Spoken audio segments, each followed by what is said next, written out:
Hello, everyone. Welcome back to Daybreak. I'm your host, Nicholas Sadowski. We have a fantastic show today, two amazing guests, and a great game. So let's get started. This is an interesting episode that we're doing here today. We filmed it in two separate parts.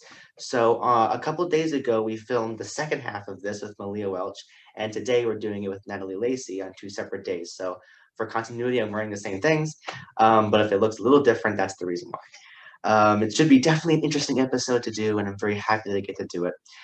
We've had Natalie Lacy on before to talk about her acting career. We'll be doing that again, as she just had a new movie, or not a new, play come out. And I'm very excited to talk to her again. So, ladies and gentlemen, for the second time in Daybreak, please welcome Natalie Lacy. Hello. Hi, Natalie. How are you? Good. How are you? I'm great. So you just had a show come out the past weekend. So can you tell us a little bit about what that was?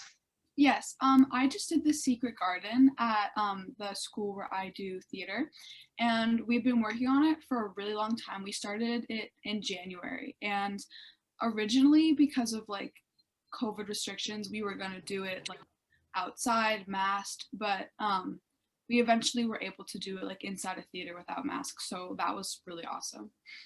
That's really awesome. Yeah, that is great. Um, was it, what was that? What is the show about, actually? What was it? It's about a little girl who is from India, and all of her like family members die from a cholera. It's in like 1900, and she gets sent to her uncle's house in Mhm. England, and her uncle is like really closed off because his wife died a while ago, and he's like just so distraught about that. So he like doesn't really have any connections with people, but this girl, his niece, looks just like his wife. So his late wife. So she kind of like sparks something in him. And the whole manor, the whole house is just kind of like has been like the life was sucked out of it when her uncle's wife died. But this girl kind of like brings the life back to it. And Hmm. it's called the Secret Garden. She discovers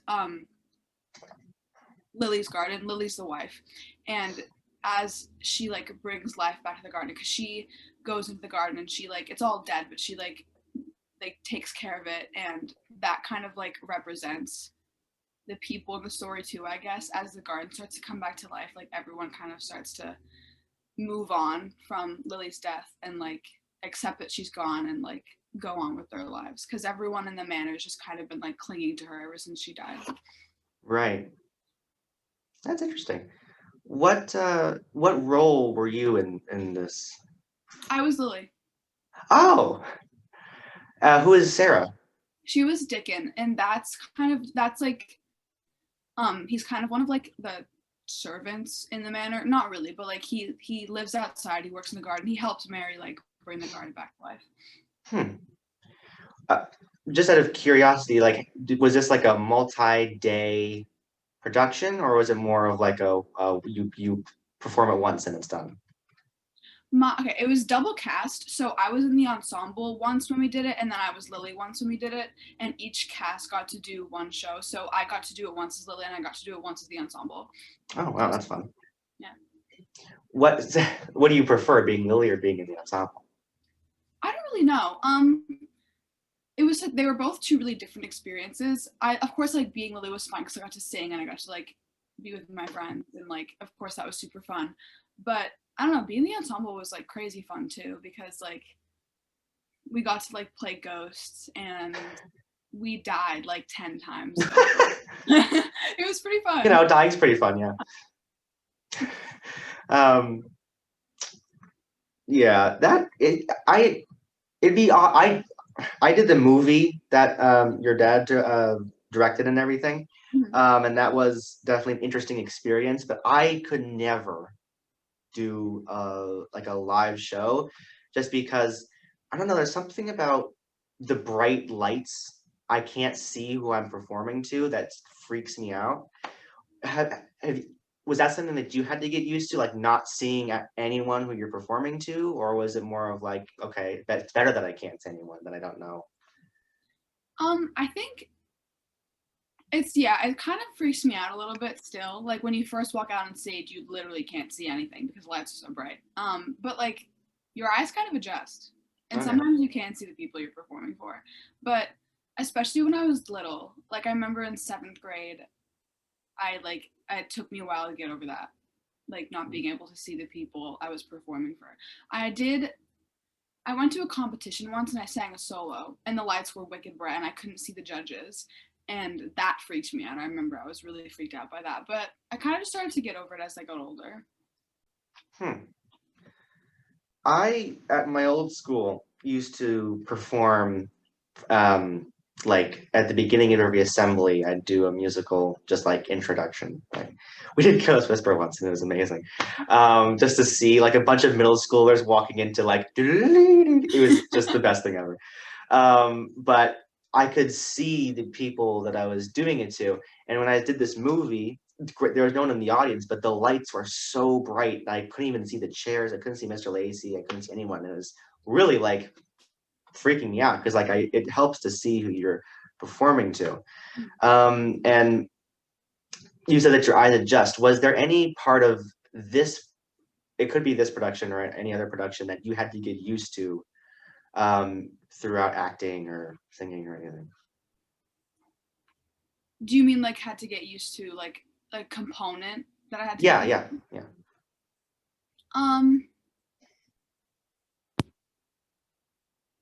What's something I had to get used to? Well, I feel like when I first started, just like performing live is scary because you can't like if you make a mistake, you make a mistake. There's no Right. like retakes and there's no like this like when we filmed the movie, I remember I felt because that was the first time I ever filmed at something. I've only ever done live theater up till then. Right. And it was kind of like a nice like security blanket, I guess, being able to be like, oh, we'll just like we'll do it again. It's fine. Um, that's definitely something I had to get used to because like it's scary. And up till before I did theater, I did dance, which is less scary I feel because like if you're in a big group and you make a mistake, it's not that big of a deal. But like if you're singing a solo and it's live and you mess up, Right. so I guess I had to get used to that. Yeah. You mentioned that sang during I can speak sang during this production. Is do you find singing a bit more nerve-wracking than just if you were to just to say the lines, or do you like singing more than just a regular play with no singing? I think it depends on the song. If it's like not something extremely challenging, I'm more comfortable singing than I am saying lines sometimes because I feel like it's easier to not mess up lyrics than it is to mess up your lines. Right. Um, yeah, but if the song is like something that's like really challenging, then I think that doing a scene is easier. It just depends.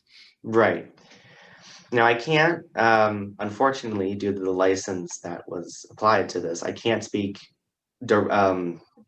details about the movie or like promote it, unfortunately. But you were saying how being in a movie was definitely a different experience because you could have retakes and everything. I what I found interesting about it was that they filmed my lines on one camera, then they filmed the other person's lines. Then I had to like be behind the camera still saying my lines Yeah. for everything.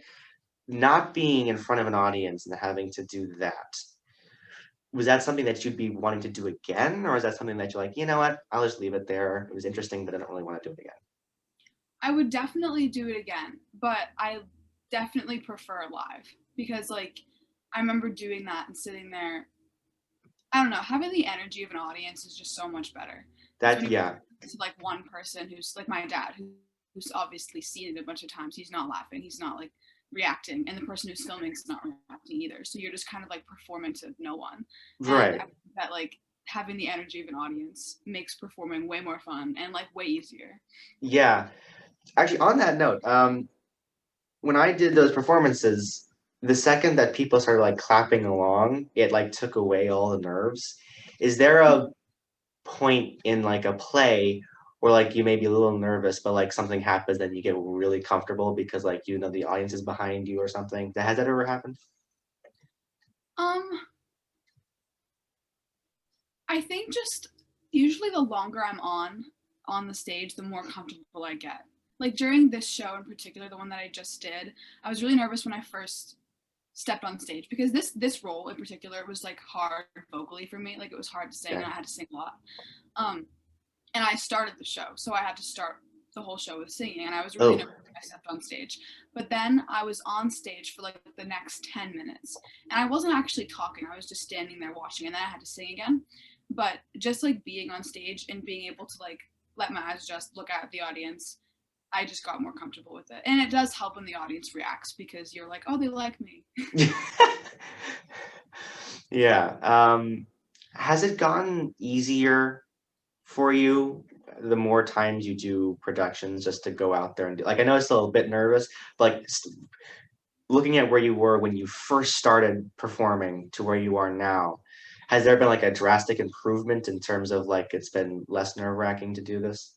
Yes, it's definitely not as nerve-wracking as it used to be. I say I was really nervous for this show, and I was pretty nervous, but if I think about like even like last year, if I had to do this role last year, I would have been like really nervous about it. And yeah, I just like I don't get as nervous to perform anymore. And it's kind of weird because I like being nervous, and sometimes I just can't get myself to feel nerves anymore because I've been doing it for so long. Right. I think nerves, while they may in large quantities can be bad, um, to be nervous isn't exactly a bad thing because that actually means you care a lot. You just want to do a good job. Yeah. And oh my God, but for someone, I just woke up like an hour ago, but for someone who has done this for a while, I would definitely expect there to be a lot less nerves.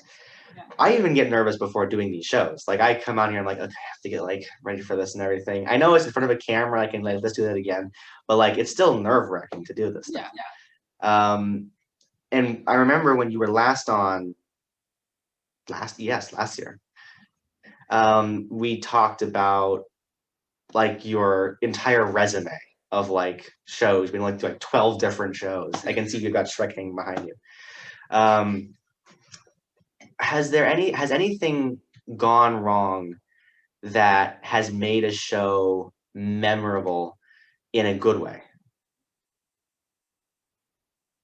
Um, Something that has gone wrong like during the performance or like the rehearsal process.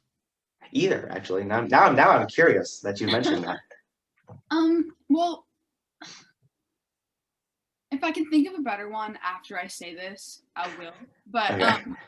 this show, the show that I just did, will always have like a special place in my heart because it went on like the progression of like just what we were able to do with it was just so crazy and it was so fun to watch restrictions being lifted and like I got vaccinated and that was great and like we didn't have to wear masks in rehearsal anymore and like just going from like January when we were all masked and we had to be like distanced, we couldn't touch to like I remember in March in one of our first rehearsals we like touched for the first time and everyone was like crying, and then we got to take our masks off later and that was amazing and then like we got the news, we were like oh my god we're gonna perform inside and then like we got set pieces and the audience didn't have to wear masks either and just like watching all of that happen, that's not really a bad thing that happened, I guess like that's a good thing, Right, yeah. so much happened during this rehearsal process and it was just like when I look back on it I'm like wow we really went on such like a trip with this show.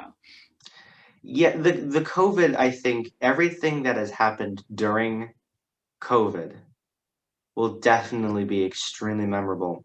And this show, I mean, your show for you was close to your heart. This show for me, because this is episode 2. We're gonna film episode 3 next week, and then the week after that, we go into a studio and record 4, 7, and 9.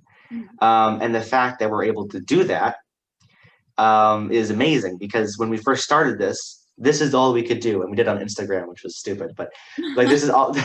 It was so annoying I doing that, but like the fact that we don't have to like, I don't have to stay behind a screen. And Malia Welch, we recorded her part at the beginning of the week, and she asked what my address was because she thought we were going to do it in person, and I'm like, oh, we totally should because I can now do that. And it's just amazing to see all this stuff go away. Have you, now that this show is over, And now that all this COVID stuff is going away, have you like auditioned or tried to find another production to do? I had one day off, and then because we closed on Sunday, and then I had Monday, and then I started rehearsal for another show on Tuesday. And it's like a cabaret, and I think it's gonna be really fun. It's just kind of like it's really relaxed. The rehearsal schedule for it is just like it's not super demanding. It's like twice a week. It goes up at the end of July, and it's just like it's a cabaret of a bunch of different songs that are about like moving forward, because it's like one of the first shows that this particular company has done since COVID. So yeah, it's just like a bunch of songs that are like optimistic and about like life, like it's like moving forward and like I don't know, just like good things. Right. I guess because yeah, Now, I am not uh, theater knowledgeable. So what's a cabaret? it's just like a bunch of different songs from different shows put in Oh, okay. specific order. Interesting. And in our last couple minutes here, what has been out of your entire career in plays and musicals and now movies, what has been your favorite part of it? Big question. I think it's probably just the people that I've met, because my best friends, kids and adults, are people that I've met through it.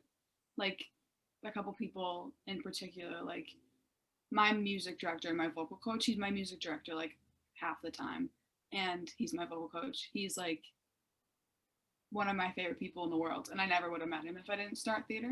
Right. And also just like yeah, different directors that I've had are like great people to know. And yeah, just like all the friends I've made, because I think about it and I'm like, if I never started theater, I wouldn't have like my best friends. So Hmm. that's probably the best part of it. Yeah, that is probably one of the most important things when like just the friendships made while you're doing something. Yeah. Like even in a sport, like I talked to Malia about softball, and she said that just the camaraderie and the friends that were there made the sport worth it. Like the friends that were in a thing that you have done will definitely make or break the experience for you. Yeah. And seeing how good you are just in general at what you do, Thank you. you're fantastic. Thank you. Um, I mean, I've only seen the movie, but you did amazing. Um, it's definitely nice to hear that the experience, because you'll see it sometimes you'll have those stories where it's like the product may be amazing but the people in it were horrible, and but it's nice to see that in this circumstance that there was a good experience that led to a good product. Yeah. And I'm happy that you enjoy what you do. I think that's one of the most important things in theater, that you have to like it to do a good job. I think sometimes, even if like I've definitely been in like a show with a cast that I didn't like click with, um, which did make the experience worse. But I feel like if I couldn't click with a cast, I'd just be like, oh well, I kind of have to just enjoy the performance. And because I like performing, that's not that hard. But yeah, if you don't enjoy the people you're doing it with, it does make it like not. It doesn't make it enjoyable. It makes the way Yeah, enjoyable. but I'm glad that you have done so many performances, and I'm happy to see more in the future, as many as I can come to. But it's been incredible to have you on, Natalie. Thank you actually for doing this and finding time. Good luck with your cabaret. I'm learning terms now. But good luck, and have fun rehearsing and just have a great time. Thank you for having me. Thank you for coming on.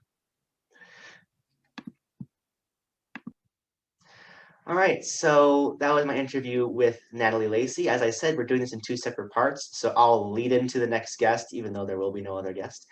Um, for the people watching.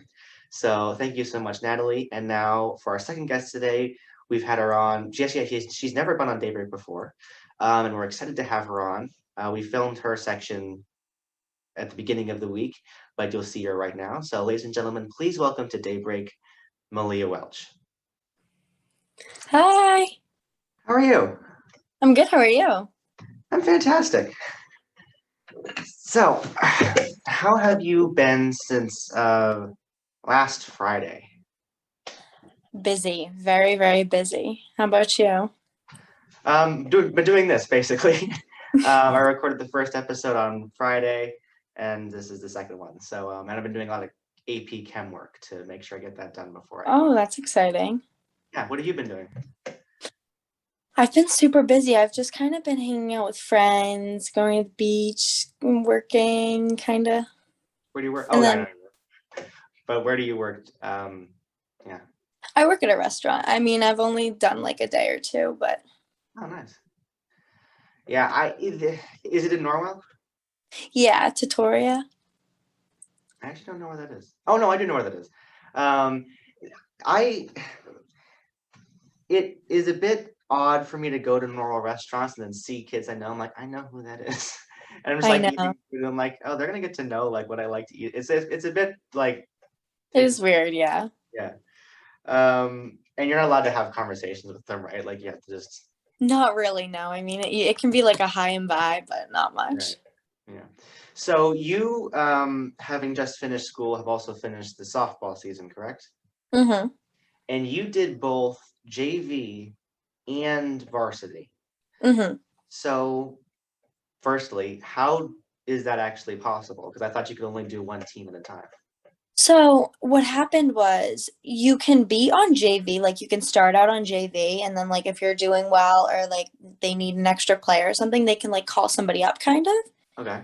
and then you like will go to their games and like you can go to some of the like you can go to the practices and stuff too. So it kind of depends on like the situation you're in, if they're like calling you up for a certain thing or they need another player just because or something like that. But I was called up for like kind of just like base running. So like it was like I would run for like the pitcher on varsity. So like just in case she got hurt or anything like that. And then like I played in one of the scrimmages for like an inning, and then we went to states, and like I would just like help out during like I would just practice and then like Okay. help out during like the games and stuff like that. So, were you a member of JV or a varsity? So originally I was put on JV, and then I'm not really sure. So I honestly don't know, but Okay. I honestly think I was in more, not played, but I was in more varsity games than I was JV, I think. Huh. So I don't really know, but someone told me like, they were like, well, there's going to be a banquet. Like, you know how they do that for like the varsity teams? They have like a banquet or whatever. Well, I know that now. So they're gonna have like one of those in the summer, and it's like the varsity banquet. So like only the varsity team has one, and I am going. So maybe it's like somehow I don't really know, but Well, I was never like old, I'm sure next year you'll get on it possibly. because from what I've seen from you at the because I went to Hmm. I don't know about most, but either half or just a little bit under half of Yeah, the JV games. You seem like you're one of the better players, so you should be able to get on to thank you. varsity. Plus, I can't trash on Dito, but I do very much like Willis. Yeah, yeah, um, they're very fun people. I like practicing with both of them. and when the Yeah. when the JV season ended, did you then go full time with varsity, or because you were on JV you weren't allowed? Okay. So I did. So when the JV season ended and like we had our last game and we lost our last game, I Mhm. did practice and play. Like I did practice and go to the games with varsity. Yeah. Interesting. Mhm. I was always wondering because like there's some varsity players that came over to pitch for the JV. Like I was wondering how the cross. Yeah. So for like that, it's like kind of like based on like what we need in a game. So like if we didn't necessarily have like a designated pitcher on JV. Like we had people with like pitching experience, but we never had like someone who was like I've played pitcher since like I was in second grade. Like we didn't have that on the JV, but in on varsity they had like three pitchers. So Right. like if we needed one in a game, we'd be like, oh, like you can come down and play with us. And so they just do that. Hmm. And which sometimes is honestly sometimes better for them because like if they weren't pitching on varsity, like because Maggie's a very great pitcher. So in I mean they don't take her out usually. Right. So they would be like, that'd be like good for them. So they could like have like more pitching time.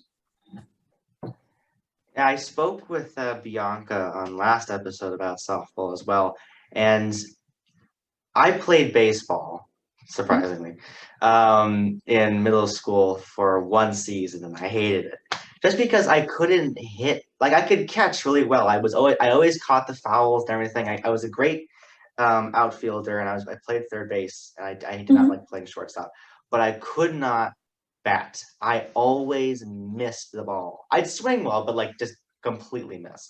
Yeah. I mean, baseball and softball are really similar. Yes. I mean, like, there's not a lot that's different. Yeah. Like, you pitch differently, and like, there's some other little tiny stuff, but like, it's pretty much similar for the most part.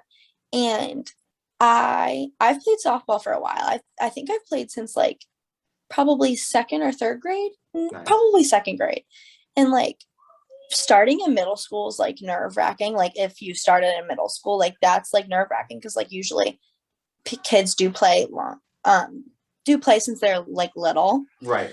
But I know like sometimes like I'll swing and I'll be like, oh my goodness gracious, what was that? Like it's kind of all like hand-eye coordination in a way, but like you obviously have some if you're catching the ball and like you know what I mean? Like sometimes it's just different for different people. Yeah, I always like if I were to hit the ball, I could hit it really far, but I could never actually seem to hit the ball. Yeah. And bunting was always something that terrified me because I always thought the ball was gonna like crush my fingers. Yeah, I hate bunting. A lot of people like it.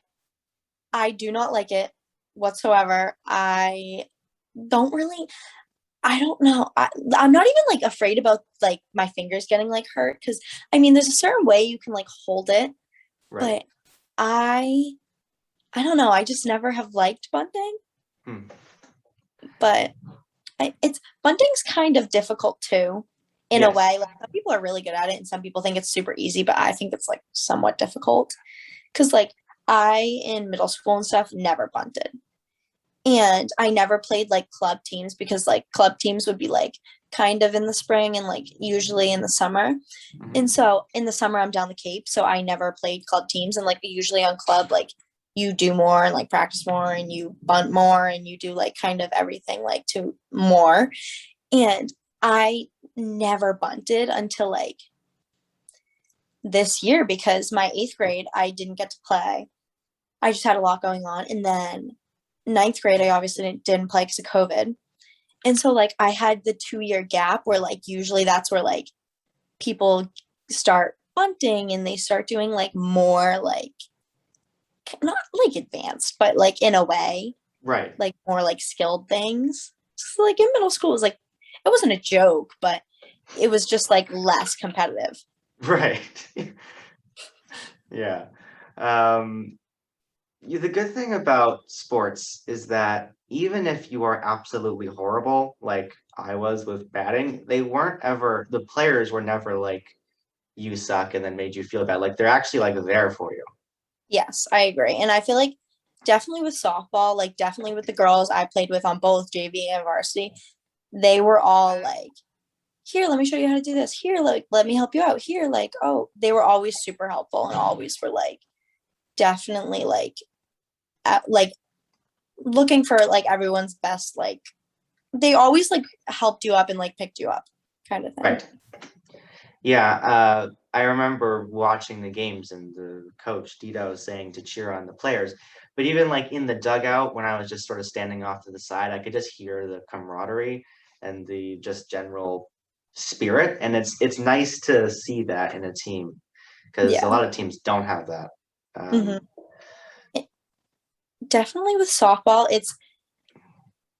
it's definitely easy to cheer on your teammates too, because like if you're like, say if you're like in the dugout or you're like, I feel like you're always talking, like you're not sitting there, you're obviously watching the game. So it's always like, okay, let's go guys. Here we go. Here we go. And especially when people are like batting, like everyone gets so hyped up and it's so exciting. And I really do like softball a lot.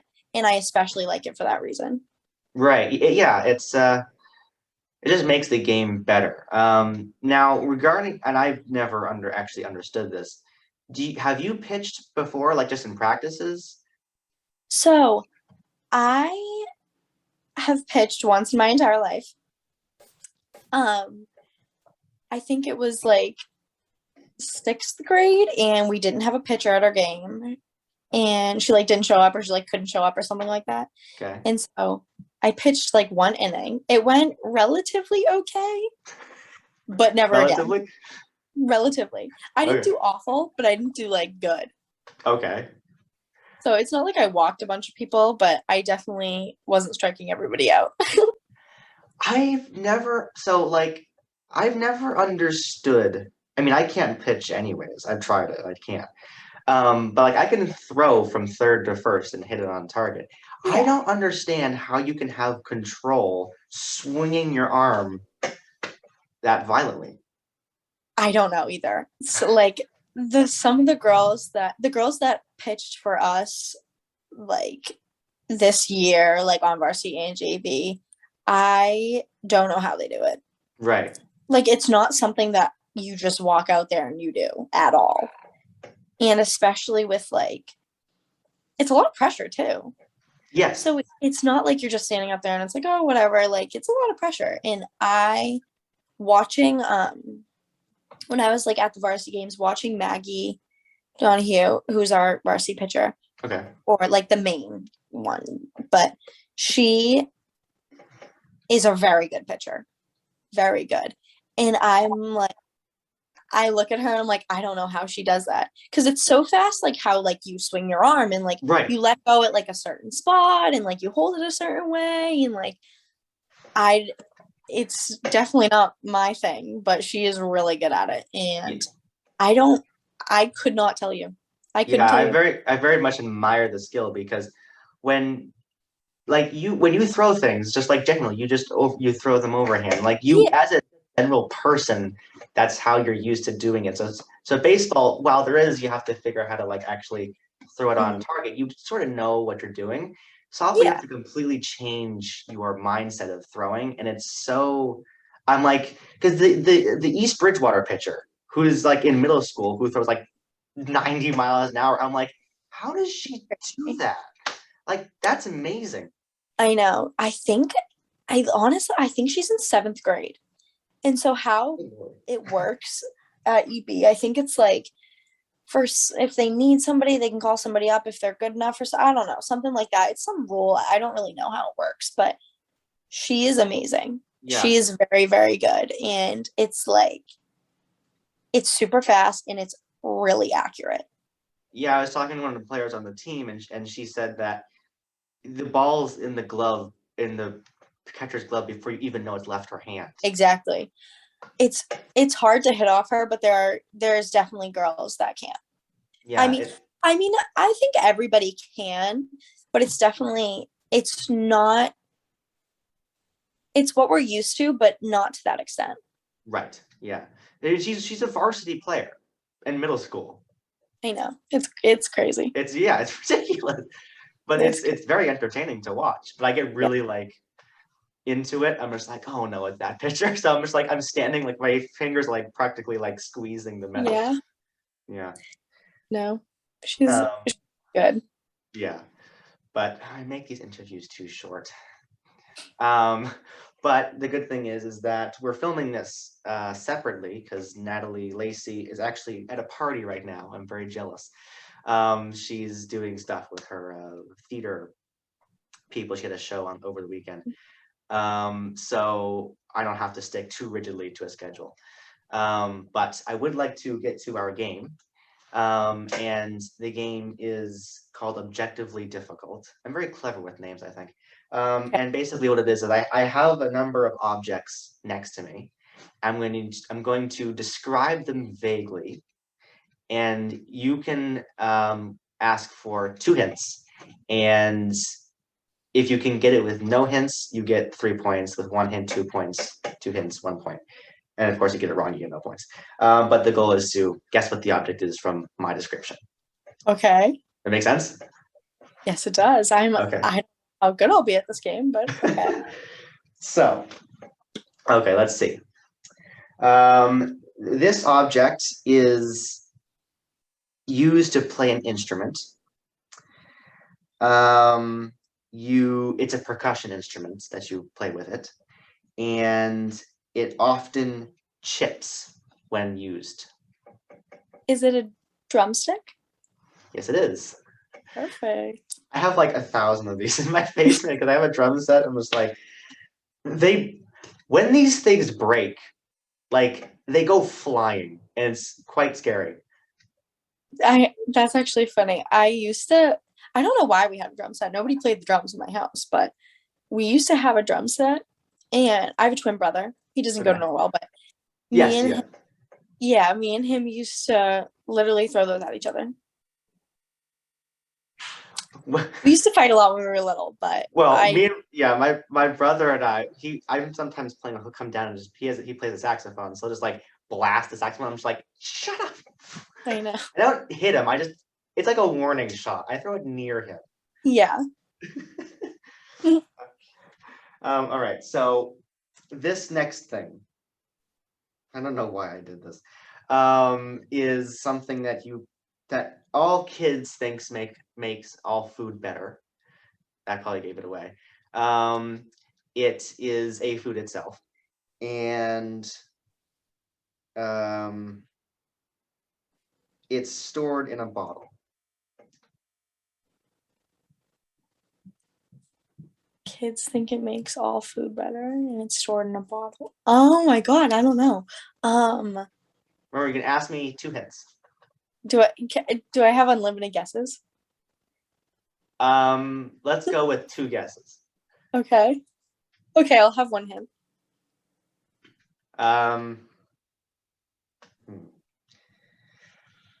It's one company makes this really well, while the other ones that try and do it don't do it so good. Is it ketchup? Yes, it is. I was gonna say that, but then I was like, I don't really know, because I was like, I feel like all kids like salt.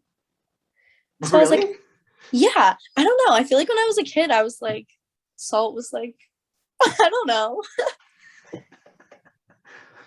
So wait, let me get this straight. If there's a food that you don't like, you just keep pouring salt on it until it makes it better? Well, I don't know. But when I was a kid, it was like, if you were gonna eat like green beans or something, you'd put like salt on them.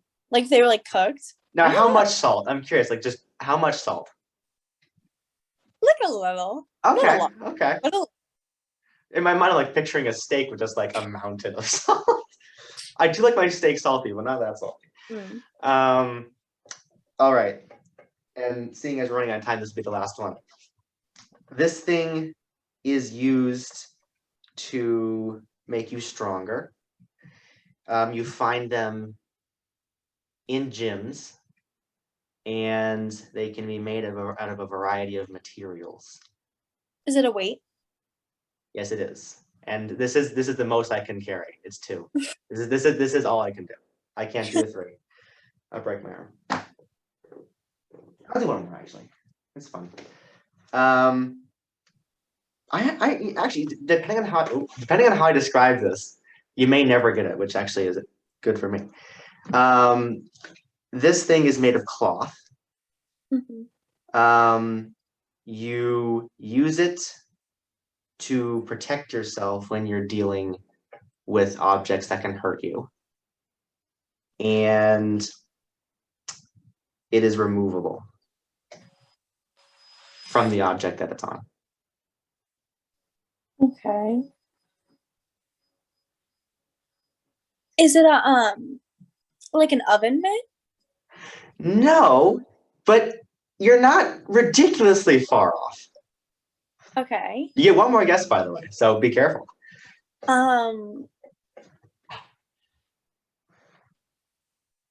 It's removable.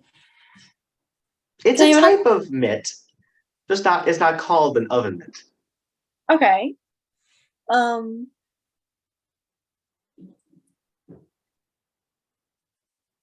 Kind of a hint.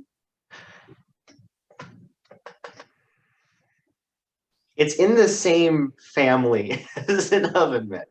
I can't really get any more specific.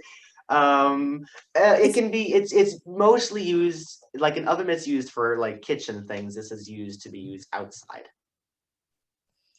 Oh, is it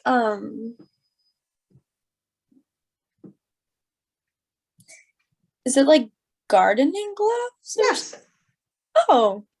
perfect. I was like oven mitt. I'm like that's really close, but not it. I wonder how long I can drag this out. Well, yeah, that was objectively it was not objectively difficult, but you know, Maybe I'm um, just you're very good at this game, Malia. This is the first time we've ever played this game, and so you are the all-time victor. So perfect. Hall of Fame. But it was super fun talking with you, and I'm glad that you were able to do this.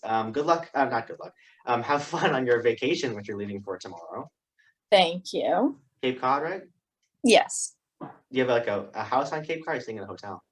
Yeah, we have a house down there. It's me and like my whole family stays there, like aunts and uncles and like grandparents and stuff too. So it's really fun. Well, I hope you have a wonderful time. Thank you. It's a well-deserved break from all the school and everything. So make sure you absorb all the fun.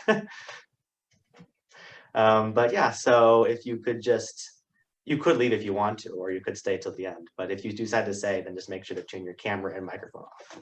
Okay. Thank you. Yeah. Bye. Bye. All right, so that was Daybreak episode 2, and that was my interview with Malia Welch. She was absolutely fantastic, and I had a wonderful time talking with her. As I said, this episode is being split in two. We have Natalie Lacy will be coming on later in the week. I mean, granted, this will all be one episode, but will be different segments. So it's maybe a little bit longer than 40 minutes, as we're already at almost a half an hour now with the way I've done this. And of course, I'll cut something back. But we'll see how this turns out. But yeah, so I will be keeping the same dress, like the same wear and everything, or the same pin. I'll say the wear of my shirt and everything. But yeah, so Natalie Lacy will be the first guest. Actually, we'll put her first. Natalie will be this, not Natalie. Malia will be the second. But yeah, so this is definitely an interesting experience to film this way. We'll see how this turns out. But yeah, so thank you guys so much for watching Daybreak.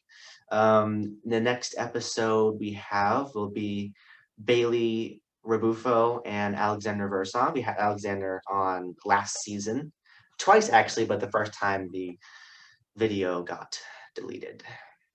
Kind of annoying. My fault though, I forgot to plug it in and then my iPad died. That's funny. Okay, so yeah, look out for them. This episode will come out on July 11th.